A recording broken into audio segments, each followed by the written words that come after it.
datang ke bank, dia minta laporan keuangan, lah situ muncul. Apa informasi yang harus digunakan pada saat initial recognition ya dari suatu balance, saldo atau transaksi? Assessment itu harus didasarkan pada informasi yang ada pada saat transaksi atau event itu terjadi. Ya. Untuk subsequent measurement, untuk pengukuran selanjutnya, maka new assessment is required, tergantung dari informasi yang ada pada subsequent measurement date, ya, atau reporting date, misalnya setiap tanggal laporan keuangan. Informasinya tergantung pada tanggal reporting date. Kemudian konsekuensinya apa untuk menerapkan exemption itu, undue cost dan effort itu? Ketika entitas menggunakan alasan biaya dan manfaat itu harus didisclose, ya, faktanya di laporan keuangan. Jadi bukan cuma jim-jim aja, ya, harus didisclose.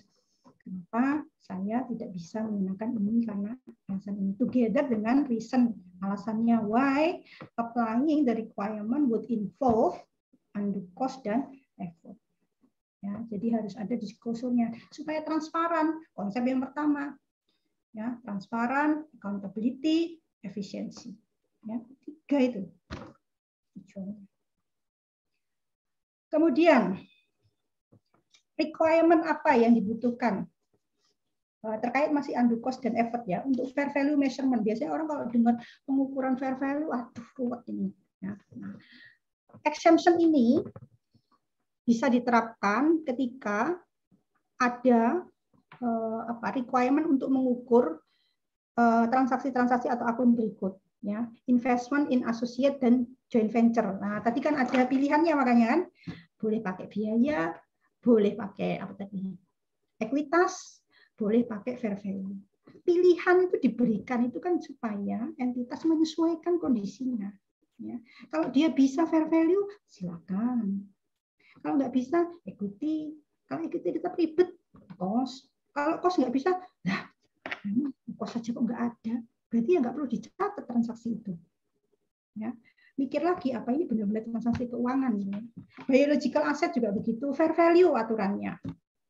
Kalau bisa. Investment property juga gitu, fair value. Equity invest fair value. Kalau bisa. Kalau enggak, biaya perolehan. Kemudian, undue cost dan effort ini juga potensial diterapkan untuk klasifikasi dan measurement dari operating list. Ya. Misalnya ada penggunaan properti secara bersama, ya, di investment properties itu ya. Jadi investment properties itu sebagian disewa, sebagian pakai gitu kan. Nah, itu kadang-kadang kita gimana ini caranya untuk membedakan gitu ya. Nah, pilihlah cara yang terbaik. Gimana caranya? Kemudian juga tadi apa? Imbalan kerja ya, yang projected unit credit tadi loh. Boleh dipakai. Misalnya informasi mau lebih banyak memasukkan informasi masa depan, mau menghitung tingkat probability kematian atau usia, usia dari setiap pekerjanya, kemudian apakah kemungkinan dia mau sampai usia pensiun atau tidak, kemudian potensi kenaikan gaji setiap tahunnya berapa, kondisi ekonomi, suku bunga, monggo saja. Ya. Kemudian juga requirement to recognize intangible asset seperti dalam business combination. Kalau misalnya itu juga dimungkinkan. Intinya semua ini adalah area-area yang undue cost dan effort ini bisa dijadikan, bukan bisa dijadikan ya, memang bisa menjadi obstacle ya atau kendala di dalam menerapkannya karena ada kerumitan di situ. Ya. Kemudian development of IRS for SMEs. Oke. Ini setiap ada yang masuk selalu muncul notifnya ya di Zoom kita ini, Bapak Ibu juga ya. Sehingga dari segi tampilan saya agak dari tadi harus menggunakan itu.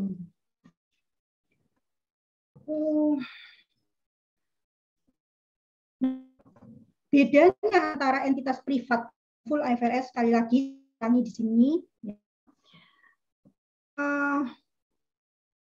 memang full IFRS itu menjadi starting point di dalam mengembangkan privat.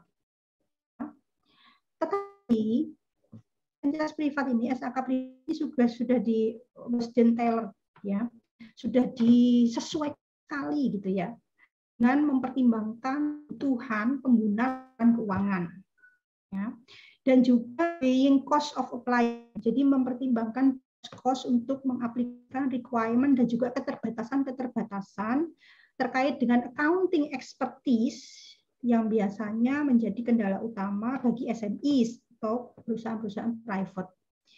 Kalau ditandingkan dengan manfaatnya untuk menyajikan informasi yang demikian bagi pengguna laporan keuangan.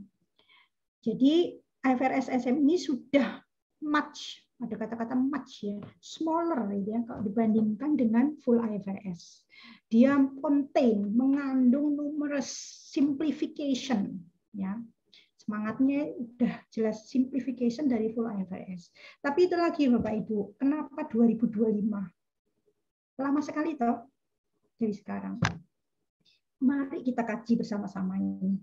Ya, kita lihat siapa tahu menuju 2025 ini ada masukan-masukan dari Bapak Ibu. Meskipun kemarin sudah public hearing, ya berkali-kali kita lakukan sosialisasi, kita minta masukan dari publik, ya semua masukan sudah berusaha diakomodir misalnya gitu ya. Tapi nanti tetap ada masalah-masalah misalnya yang kemungkinan besar berpotensi untuk muncul pada saat resmi nanti 2025, silakan disampaikan. Bagi akademisian sekali lagi inilah kesempatan kita untuk melakukan riset gitu ya.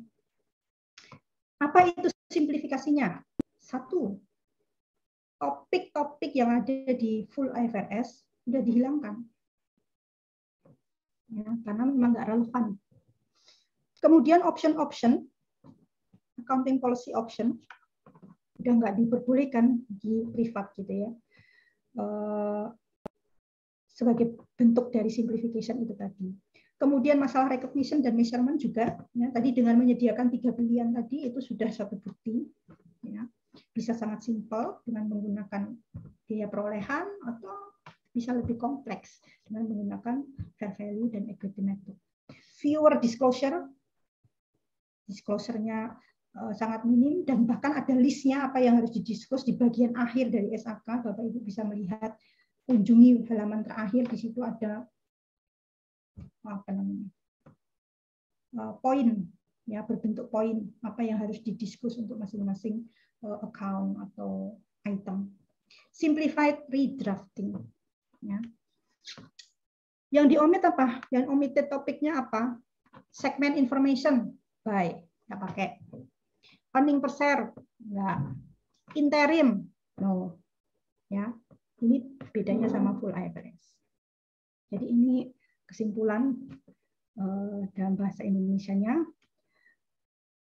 Kemudian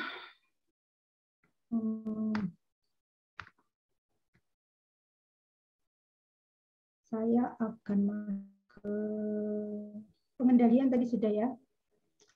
Beberapa poin yang bisa dijadikan pertimbangan kapan pengendalian itu terjadi. Bukan hanya persentase kepemilikan saham yang bisa dijadikan patokan, tapi ada hal-hal lain A, B, C, D. Ya. Begitu pula kalau misalnya satu entitas memiliki opsi atau instrumen yang dikonversi, yang dieksekusi saat ini. Nah ini bahaya. Ya. Kalau penentuan eksekusi itu ditentukan oleh entitas, maka kapanpun yang mungkin tadinya dia kepemilikannya 30%, tapi dia punya hak untuk mengeksekusi 25%, maka instantly dia bisa punya 55%. Nah ini perlu dipertimbangkan hal-hal semacam itu.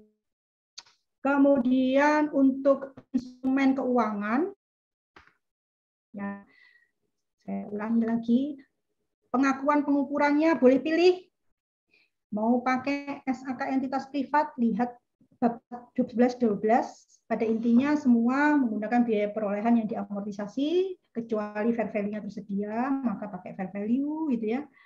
Dan kalau ada penurunan ya tentunya di-adjust. kemudian klasifikasinya ada yang health to maturity, kemudian fair value through profit and loss, biasanya untuk yang trading, sama yang available for sale, itu naik turunnya dimasukkan ke OCI, Other Comprehensive Income, tidak langsung ke laba rugi.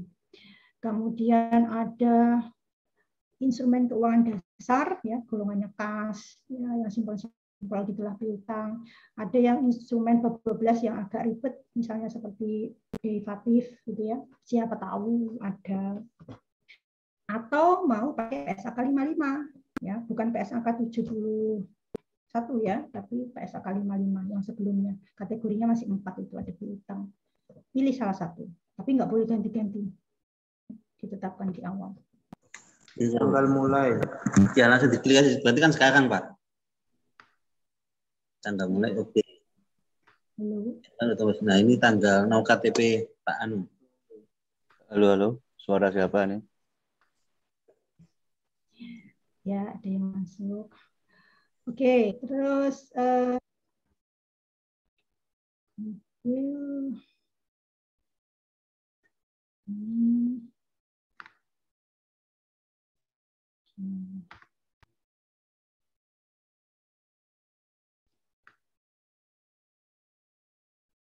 residual value, ya, nilai sisa atau masa manfaat debt, ya, juga metodenya depresiasi atau amortisasinya untuk PPI dan intangible asset itu direview. Kalau di SAK besar itu kan harus direview secara periodik, ya, at least once a year gitu. Tapi kalau di privat ini review only if there is indication. Kalau ada indikasi they may have changed. Ya, kalau full IFRS require annual review, ya, itu yang biasanya costly. Kalau ini enggak, kalau ada indikasi penurunan nilai monggo. Kalau enggak ya jalan terus. Will dan semua intangible yang sifatnya indefinite life, enggak punya umur. Itu dalam consolidated financial statement, karena goodwill munculnya di consolidated, itu di-amortize selama umur kalau ada, ya.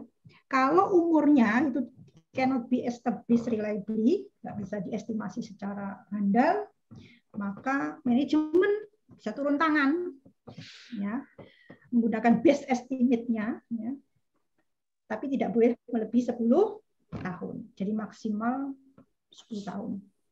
Ya. There is no annual impairment test untuk goodwill, ya, nggak perlu tes impairment. Bisa tes impairment itu hanya kalau indikasi ada impair atau turun nilainya, sama dengan tadi. Kemudian ini paragraf terakhir ini hanya mengingatkan kita bahwa SAK privat kita itu mengacu kepada IFRS untuk tahun 2015, ya. Karena IASB sendiri setelah tahun 2015 itu dia amandemen, ada perubahan. Jadi sekarang kita masih ada beda lagi, Pak, dengan IFRS SMI-nya IASB ini, luar biasa. Nah, itu kita lihat perbedaannya apa, kita relevan enggak. Tapi itu masih nanti kita tunggu 2025 dulu penerapan yang ini dulu, ya. Tapi perlu diingat bahwa meskipun, ya, SAK privat ini disusun atau diturun di full IFRS, tetapi amandemennya nanti, penyesuaiannya nanti nggak ngikut full IFRS, Pak. Jadi dia sistemnya terpisah, self-contained istilahnya, self-contained standardnya dia berdiri sendiri. Jadi masalah penyesuaian dan amandemennya itu nanti bergantung pada evaluasi aplikasi dari SAK privat itu sendiri, ya, tidak bergantung pada full IFRS-nya. Jadi kalau misalnya full IFRS-nya mengeluarkan standar apa, nanti akan muncul pertanyaan apakah privat akan juga menerapkan, tidak serta merta, enggak begitu, enggak ada hubungannya, ya. Jadi ini benar-benar mandiri, ya, dikelola sendiri, berdiri sendiri, self-contained standard. Kemudian investment di joint venture dan apa tadi, associate, ya, itu harus yang significant influence, ya, tadi seperti yang disinggung Pak Bayangkara tadi. Saya setuju banget dengan Bapak. pilihannya cost model, equity method, dan fair value model. Ya, luar biasa, kasih 3 pilihan. Oke.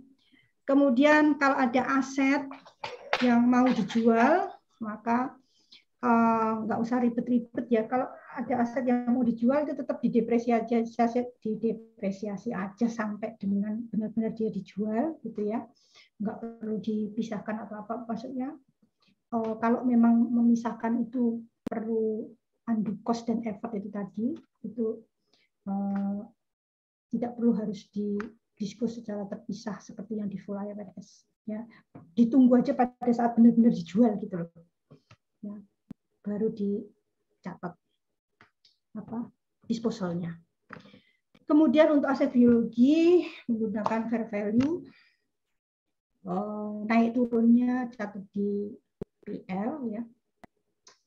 Ketika fair value itu selalu ada kata-kata ini. Ketika fair value-nya bisa ditentukan tanpa undue cost dan effort. Otherwise, kalau enggak, ya pakai cost depreciation impairment model. Jadi menggunakan cost, kemudian didepresiate atau diamortisasi, kemudian di-impair, tes impair penurunan nilai kalau ada indikasi. Udah. Kemudian itu tadi beberapa poin terkait goodwill, residual value, penurunan nilai. Apalagi yang belum saya sampaikan di sini. Bentar. Employee benefit tadi sudah. Undue cost sudah ya. Nah, ini.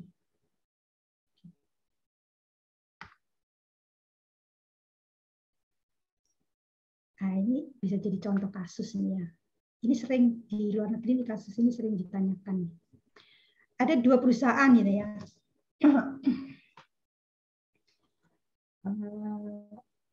Masing-masing punya satu investment property ya, yang disewakan gitu lah. Nah, sesuai dengan SAK privat, entitas kan diharuskan mengukur investment property ini menggunakan fair value ya. Tetapi entitas itu may elect untuk mengaplikasikan menggunakan alasan undue cost dan effort exemption to this requirement ya. Semua seperti itulah prinsipnya. Nah, cost memperoleh valuation report. Kalau misalnya nih dipilih menggunakan fair value kan harus ada valuation ya report. Ya nggak harus juga sebetulnya, nggak ada keharusan menggunakan valuer independent. Cuman misalnya kalau mau pakai valuer independent itu biayanya $25.000. Ya, baik untuk alfa maupun beta sama $25.000. Nah, ini faktanya ini untuk alfa. Ini fakta, fact and circumstances. Ini caranya begini. Alfa itu adalah large manufacturing entity. Large, mendefinisikan large itu aja kan harus ada dasarnya ya. Di sini dasarnya adalah revenue ya, 200 juta. Dan total asetnya $500 juta. Dan Alfa ini memiliki multiple buildings, banyak buildingsnya yang dipakai untuk manufacturing bisnisnya. Nah, Alfa juga mempunyai satu investment property dari sekian building dia punya. Ya, ancillary to its core operation. Ancillary itu sebagai tambahan ya, dari core bisnisnya. Sifatnya sampingan atau tambahan gitu ya. Berupa excess warehouse space, gudang space. Ya. Nah, itu disewakan ke orang lain. Ya, itu kasusnya Alfa. Jadi dia bisnis utamanya manufacturing, dia punya banyak gedung. Satu gedung berupa gudang itu tadi, karena sisa nggak kepake, dia sewakan ke orang lain. Itu investment property. Nah, pertanyaannya itu dinilai pakai apa kan? Dinilai pakai fair value boleh nggak atau pakai cost? Nah, ini arahnya ke boleh nggak dia memakai alasan undue cost and effort saja. Ya. Nah, kita lihat beta. Beta itu small property investment entity. Jadi dia bukan manufacturing business ya. Dia bisnis utamanya memang property investment entity, nyewa-nyewain. Tapi small scope-nya perusahaannya. Annual revenue-nya loh cuma 250.000. Total asetnya 8 juta. Dia punya hanya satu building satu gedung tok. Ya, dan itu disewakan. Nah, investment property itu ke third parties. Nah,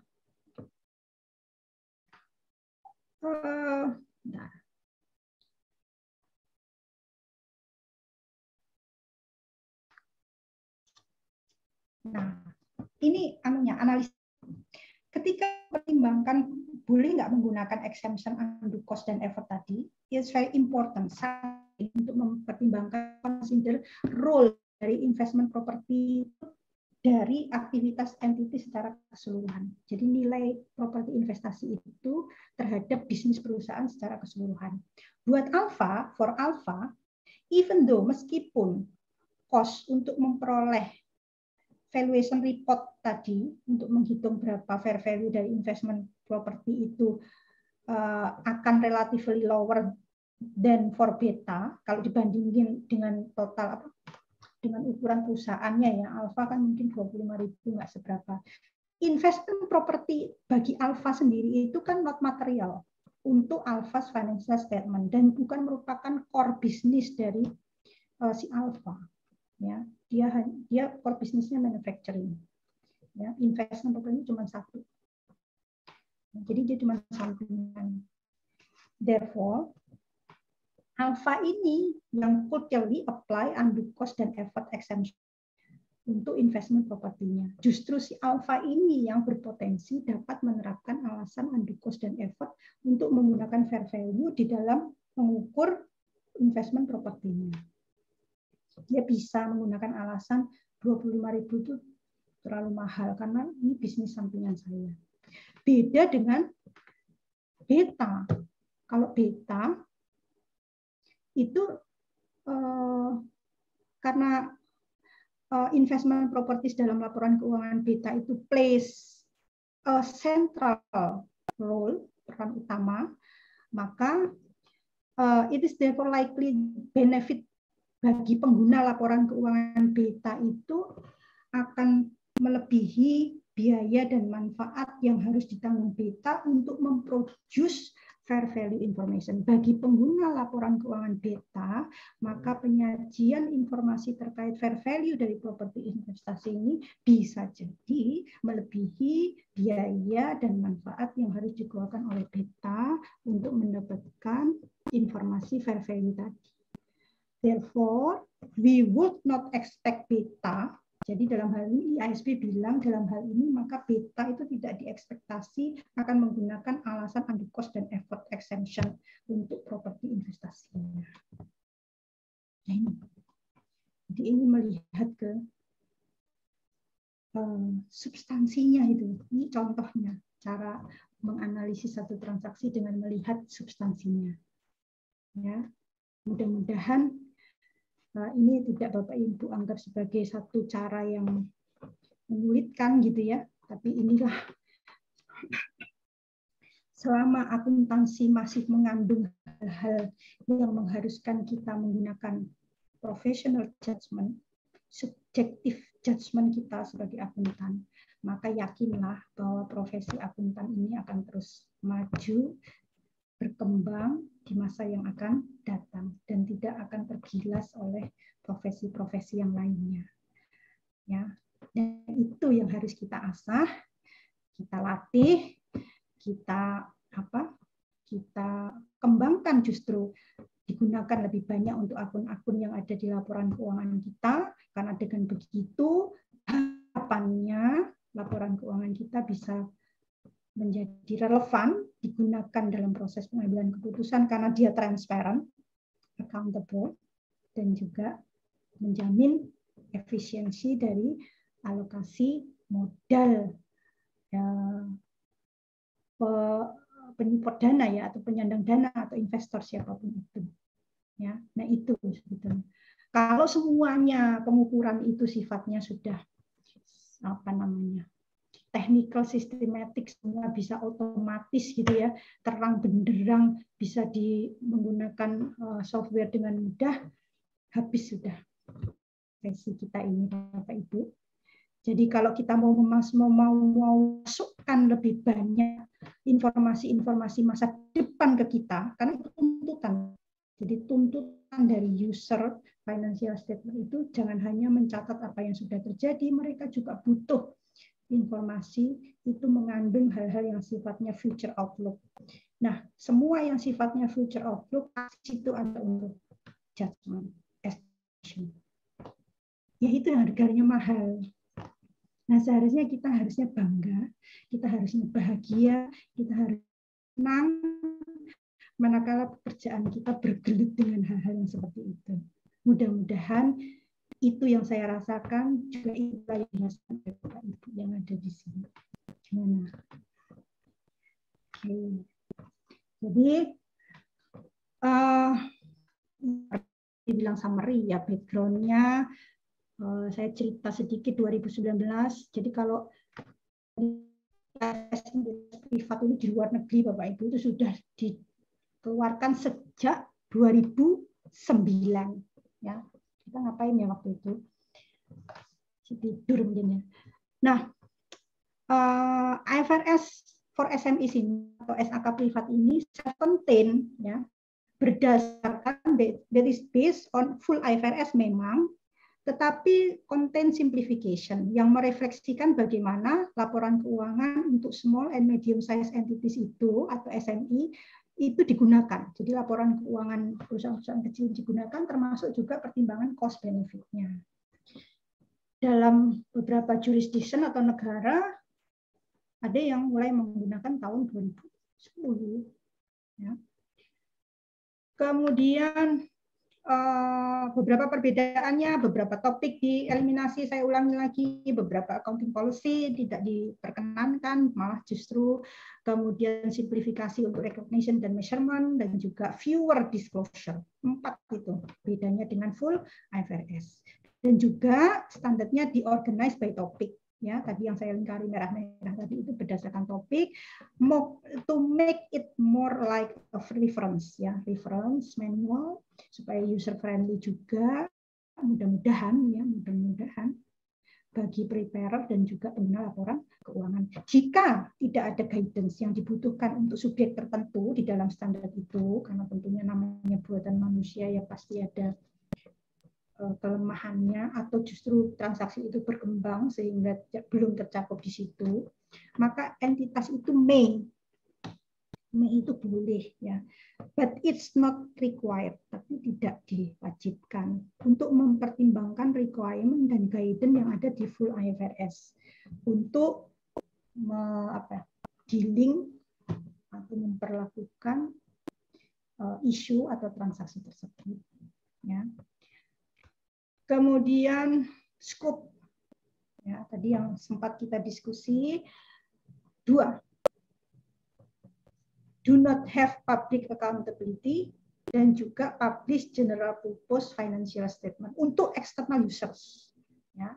Dan juga ditegaskan kata-kata SME ini nggak ada hubungannya, there's no relation terkait dengan scope dari small, medium, dan lain sebagainya itu. Nggak ada size kriteriannya. Sehingga bisa jadi perusahaan besar, tapi dia bukan listed ya, tidak punya public accountability, itu menggunakan standar ini. Tapi justru small entity, tapi dia listed, atau bank, gitu, menghimpun dana, dia justru nggak boleh pakai ini. Dia harus pakai SAK besar. Kemudian amandemennya tadi sudah saya ceritakan, dia berdiri sendiri, tidak bergantung kepada IFRS. Ya, jadi jangan mengait-ngaitkan antara perubahan di full IFRS dengan apakah akan berubah lagi ini dan lain sebagainya, tidak separate. Oke.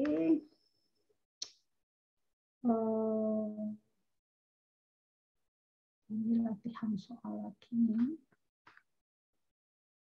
Mungkin saya buka lagi Pak Imam untuk pertanyaan ya. Iya, untuk tanya jawab, Bu. Ya, silakan. Mungkin dari Marilia ada sebagian pertanyaan yang tadi belum dijawab oleh Bu Dewi.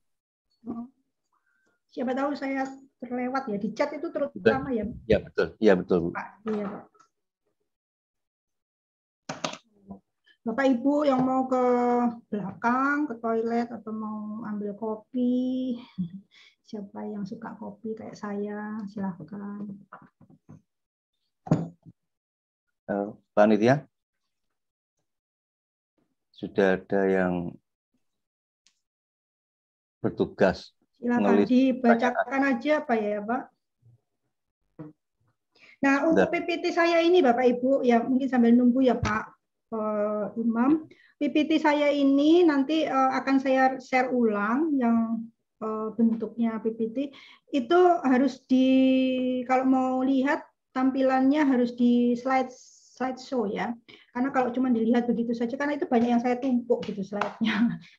Jadi kalau sekilas jumlahnya cuma 75, aslinya itu mungkin 100 lebih ya, karena yang ditumpuk itu banyak. Nah nanti bagaimana untuk memview yang ditumpuk itu pakai slideshow itu tadi. Silakan. Ini pertanyaannya ya Mbak? Iya betul, ini ada pertanyaan dari panitia. Ya. Nanti kalau misalnya saya bisa, saya jawab sekarang. Kalau enggak nanti saya belajar lagi. Ini sudah dijawab. Agak diperbesar ya Mbak, mungkin ya.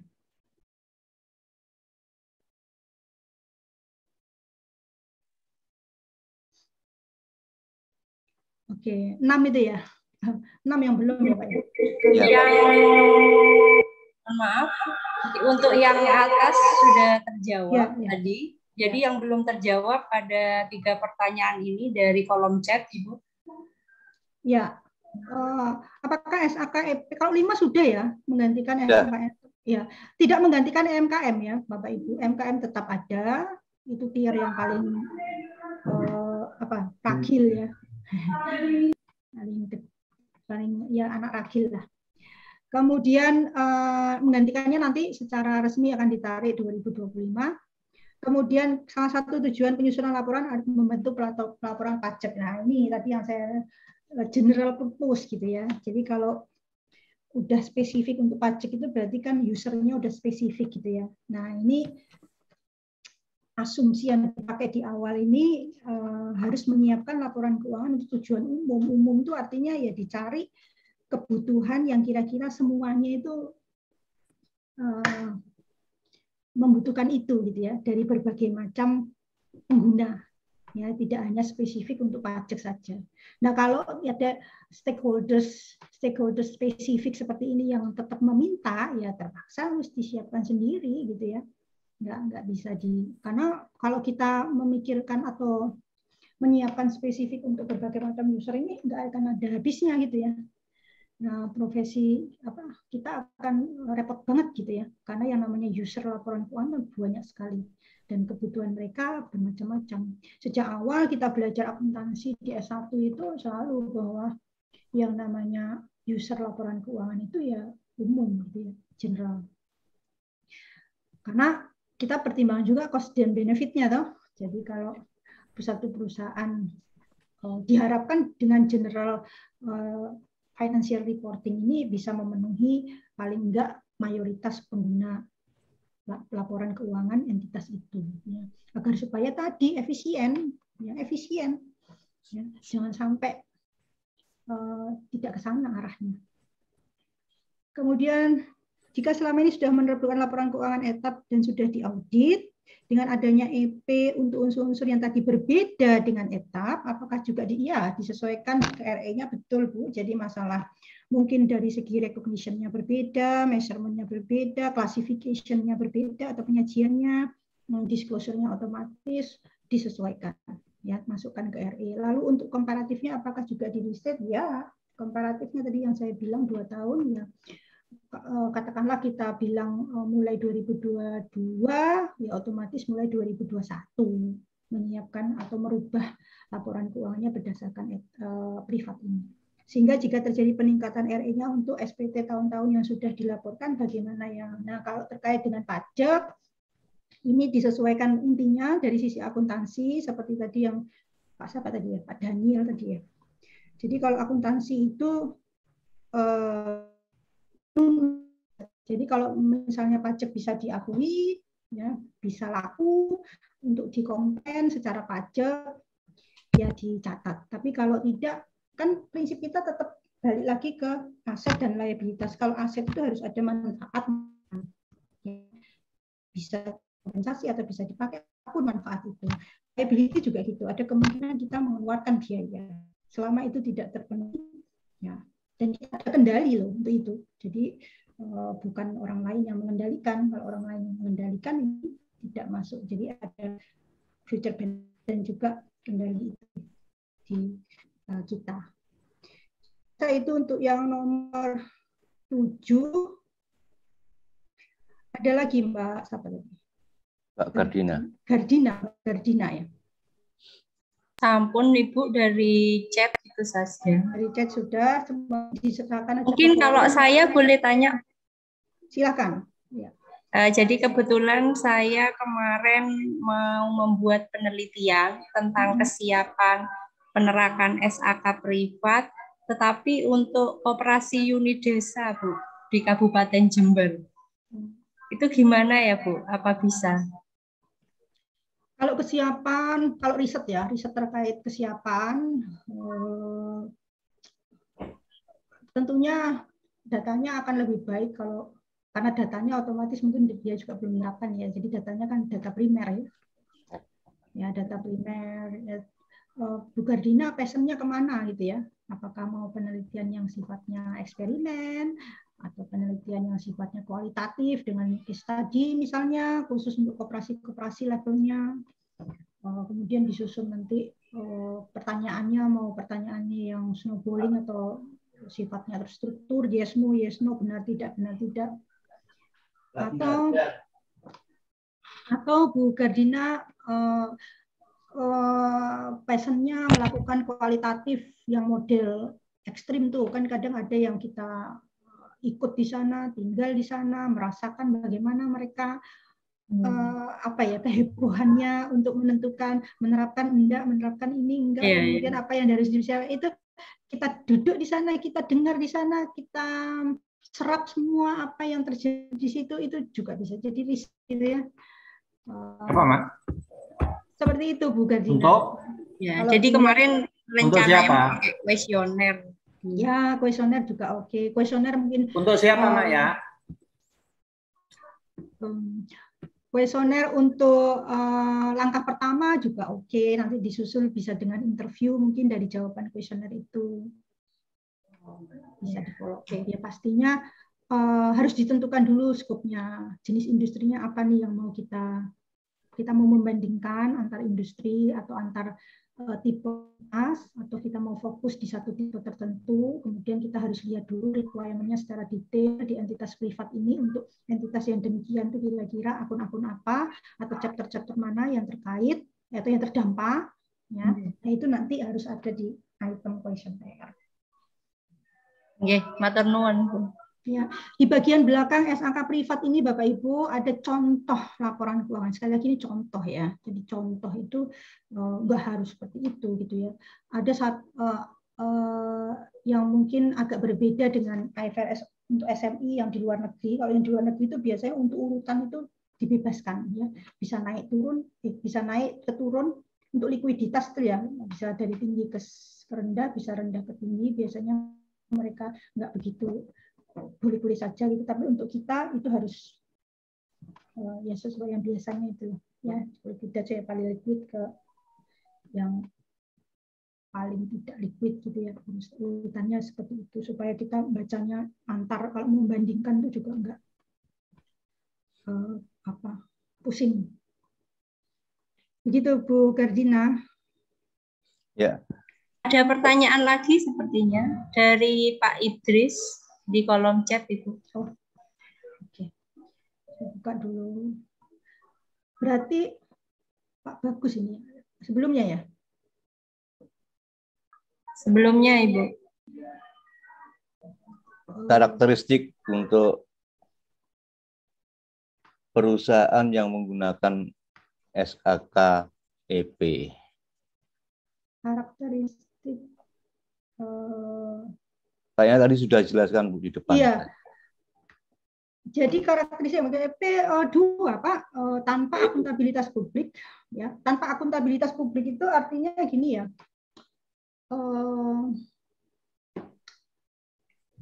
Itu satu, tanpa akuntabilitas, dan dia menerbitkan laporan keuangan secara umum. Nah, akuntabilitas publik itu artinya dia tidak, mungkin saya share aja ya slide saya yang fokus di hal itu.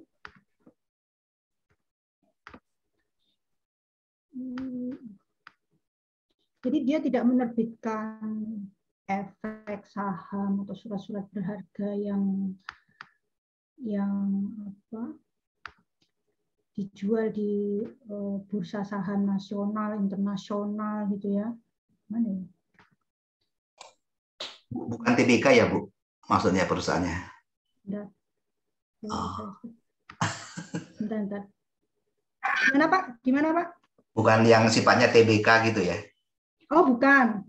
Oh, itu. Bukan TBK, bukan TBK, Pak. Jadi dia tidak menerbitkan efek, tidak menerbitkan saham di pasar saham lokal, regional, internasional, apalagi ya. Kemudian dia tidak berfungsi sebagai fidusiari, Pak. Jadi dia tidak menghimpun dana masyarakat sebagai bagian dari bisnisnya, seperti bank itu loh, Pak.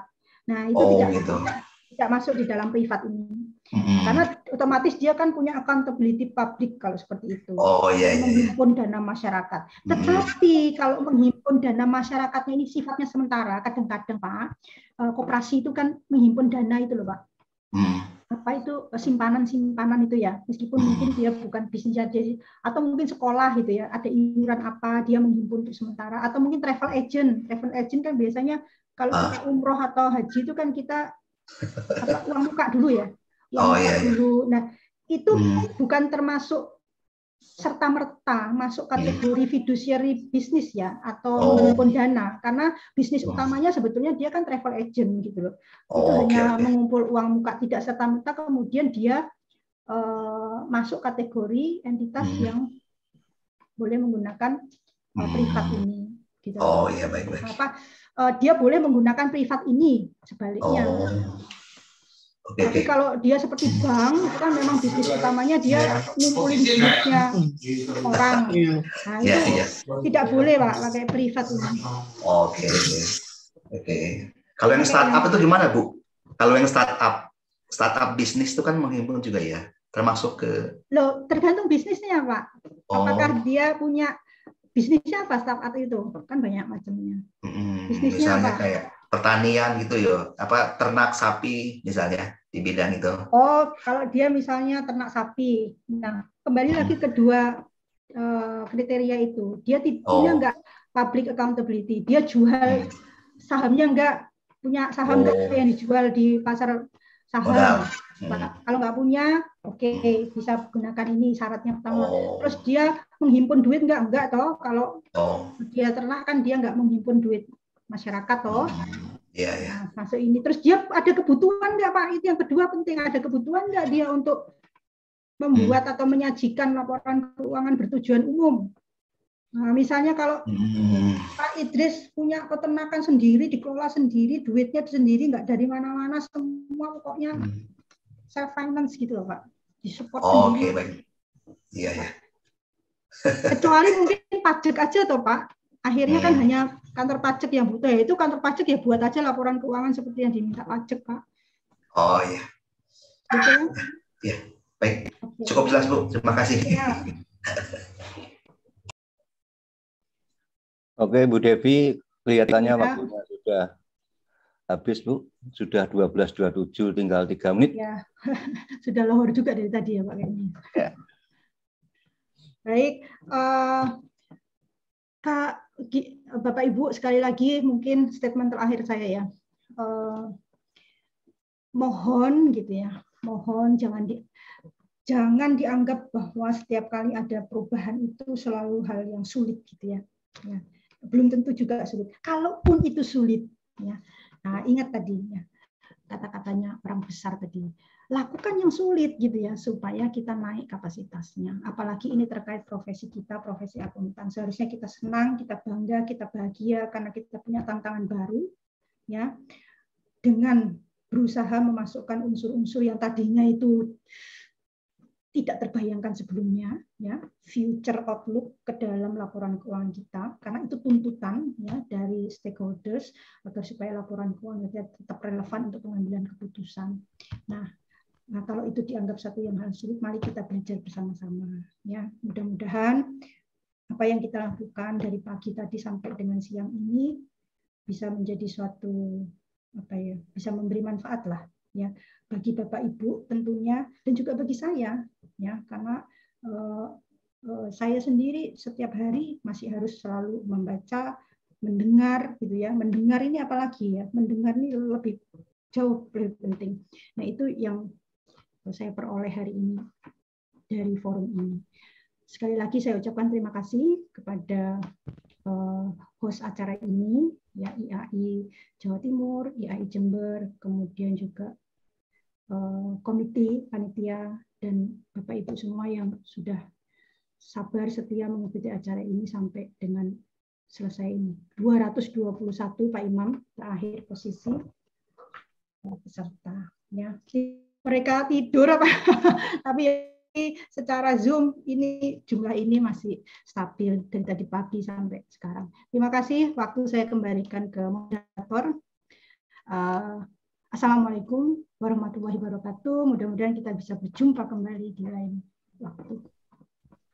Terima kasih Bu Devi. Ya, aplaus untuk Bu Devi dulu ya. Waalaikumsalam. Waalaikumsalam warahmatullahi Terima kasih Bu. Nggak bisa tanya ini tadi. Oke, demikian materi tentang SAKEP yang tentunya banyak sekali hal-hal baru yang kita peroleh. Dan saya yakin banyak hal-hal yang ada di SAKEP yang belum terbongkar semuanya. Karena tentunya akan selalu berkembang terus. Dan saya yakin para peserta akan merasa penasaran sekali untuk lebih mendalami SAKEP. Dan saya yakin akan mendalami semuanya ini karena ini adalah kebutuhan bagi kita semua. Jadi memang walaupun baru tahun 2005 yang wajib untuk dimulai digunakan, tetapi mulai sekarang sudah sering disosialisasi, tentunya harapannya semua pihak yang berkepentingan bisa memahami lebih dalam tentang SAKEP ini. Tidak terkecuali tentunya kita semua yang ada di sini, tenaga pendidik, mahasiswa, pengusaha, dan lain-lainnya. Dan jangan segan-segan untuk selalu mengikuti perkembangan akuntansi, baik secara offline maupun online seperti ini. Karena akuntansi akan selalu berkembang terus.